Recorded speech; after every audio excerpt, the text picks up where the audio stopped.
com a encomenda de um estudo, de um seminário, a respeito de algum autor que não estivesse já encomendado a outros grupos do nosso curso de pós-graduação, nós listamos alguns nomes de autoras e autores e chegamos a Edgar Morin.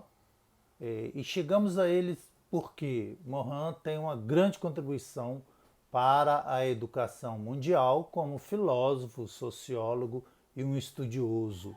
Outro elemento importante da escolha de Edgar Morin como autor do nosso grupo foi o fato de a sua teoria contemplar três elementos fundamentais do socio-interacionismo. São eles, o primeiro, a questão da relação, ou seja, toda aprendizagem ela é fruto de relações entre as pessoas. O segundo elemento, o fato de a aprendizagem necessitar de uma contextualização, né? No caso, a importância da cultura. E o terceiro elemento é em relação à mediação, que para que consigamos construir conhecimentos cada vez mais complexos, a mediação é muito importante, porque sem ela não conseguiríamos atingir tal complexidade sozinhos.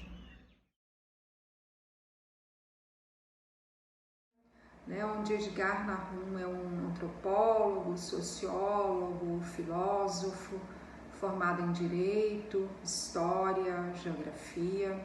Ele também realizou estudos em Filosofia, Sociologia e Epistemologia. Nasceu em 1921 em Paris e ele se destacou como um pensador multidisciplinar, pois ele se interessou por diversas áreas do conhecimento.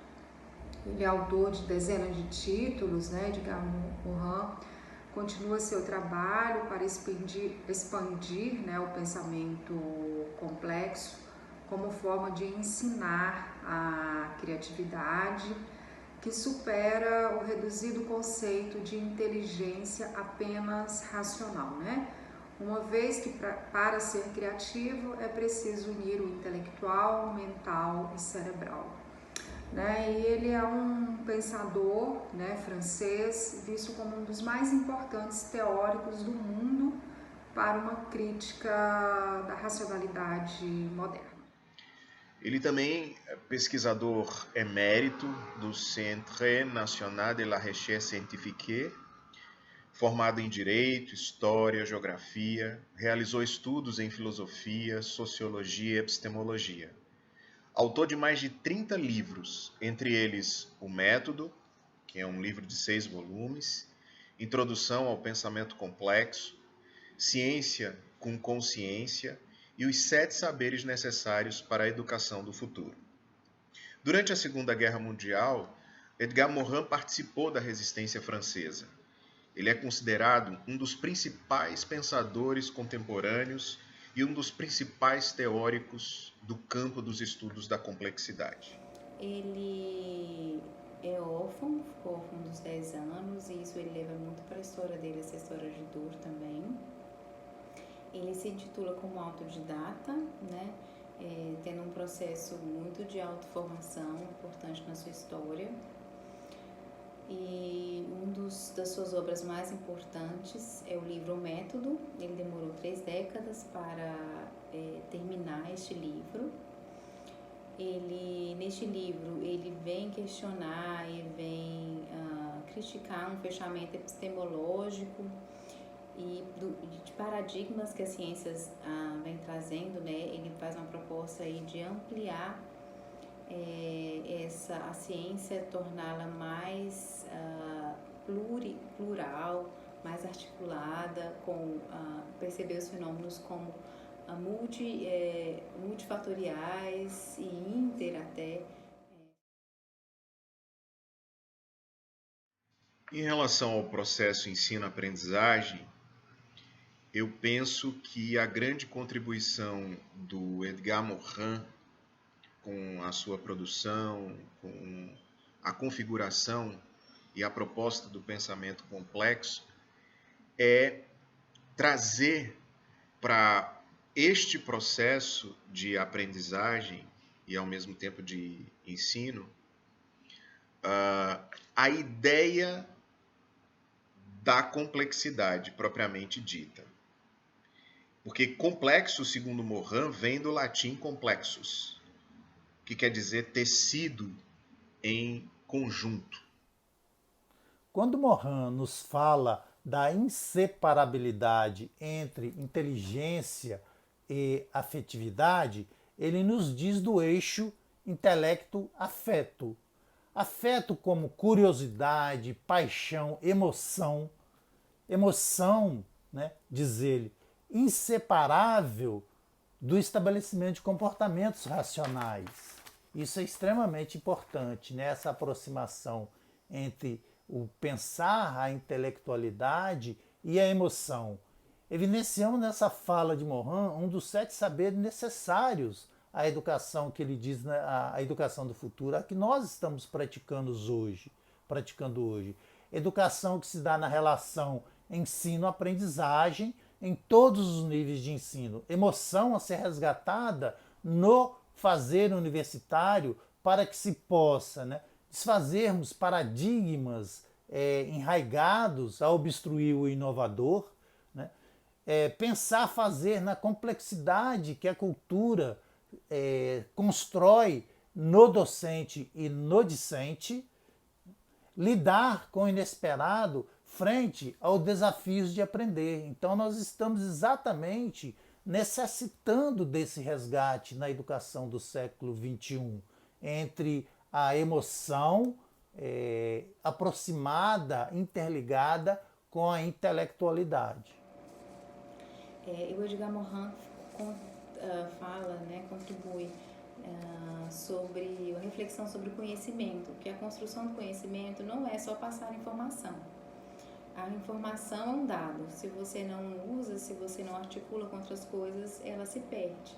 Então ele fala da construção de um conhecimento, várias informações articuladas com um contexto, com uma localidade, com uma cultura e com vários fatores, né? Ele entende a construção do conhecimento como multifatorial e que deve ser articulada com várias ciências. Então, ciências da terra, ciências humanas articularem e comungarem aí os seus saberes, e não só um saber intelectual, né? Construção do conhecimento, ele se daria então para Morin também como construção cognitiva, afetiva, política, não só saber, uma profissão, né? Um saber técnico, mas um saber articulado com outras situações.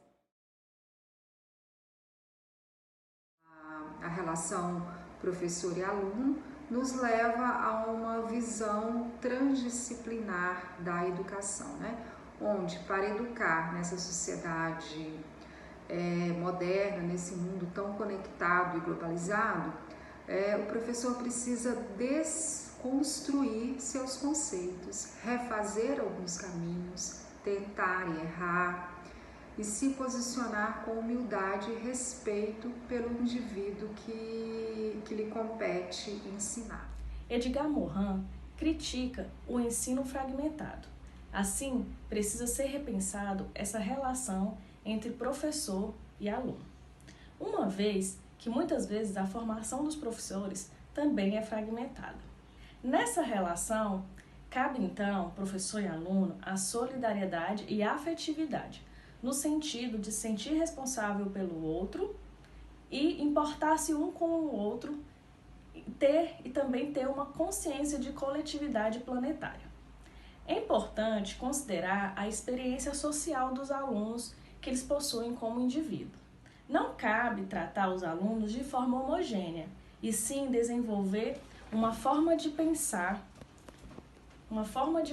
complexa, considerando as incertezas e as diversidades no processo de construção do conhecimento, exercendo sua autonomia de forma consciente e estratégica. Morin nos provoca como educadores e educandos, apontando a presença da incerteza, na complexidade do fazer do educando frente à realidade, a incerteza. Incerteza do docente, que oferece um desafio de aprendizagem, oferece pistas, coloca o discente frente a um problema real ou simulado, exigindo ação refletida, reflexiva. Incerteza está presente. As normas norteadoras daquela ação proposta caem por terra frente ao inesperado, que gera incerteza. Isso é muito forte numa relação professor-aluno, quando de um processo educacional diferenciado. A primeira necessidade para uma reforma na universidade seria reformar o pensamento, que, segundo ele, antes de reformar a instituição nos modos tradicionais, repensando ou implantando novas técnicas, novos meios, novas políticas salariais, é preciso repensar o modo de pensar. E essa reforma consiste na capacidade de rever estruturas rígidas do próprio pensamento. Seria criar novas possibilidades, novos esquemas mentais capazes de pensar diferente, capaz de ligar o que estava desligado e incluir a incerteza, a complexidade. Ele entende nesse sentido que o ensino ou a pesquisa, ao separar o objeto estudado do seu contexto, termina comprometendo todo o processo de conhecimento e, consequentemente, o próprio conhecimento. Então, não seria uma reforma quantitativa, mas sim uma que toque o problema central do processo de conhecer, que venha a ser a dos conteúdos e do sentido mesmo da educação. Seria religar os saberes, uma resposta à fragmentação disciplinar. Eis o desafio da educação para o século XXI. No ensino superior, Edgar Morin propõe a reforma universitária, como premissa a reforma do próprio modo de pensar. O ensino superior necessita responder aos desafios da contemporaneidade, compreendendo a condição humana e favorecer, ao mesmo tempo, um modo de pensar aberto, livre e crítico. O modo de pensar crítico é possível a partir do procedimento espiral, que amplia o conhecimento a cada retorno. E no ensino superior, a complexidade traz ao mesmo tempo a ideia de que os paradigmas, eles são capazes e portadores de abrangência, de alcances, mas também de limites. E reconhecer esses limites ao realizar ou promover a dialógica entre os paradigmas é fundamental para Morin. Romper com essa noção de que alguma dimensão da produção humana pode não vir a servir à produção do conhecimento é a grande contribuição do Morin. Ou seja, tudo está a serviço, tudo deve ser usado. E, ao mesmo tempo, a ideia de religação. Eu acho que para o processo da pesquisa e do conhecimento aplicado, estar com a ideia de religação é fundamental para a configuração de um saber que abarque o homem na sua totalidade, na sua complexidade.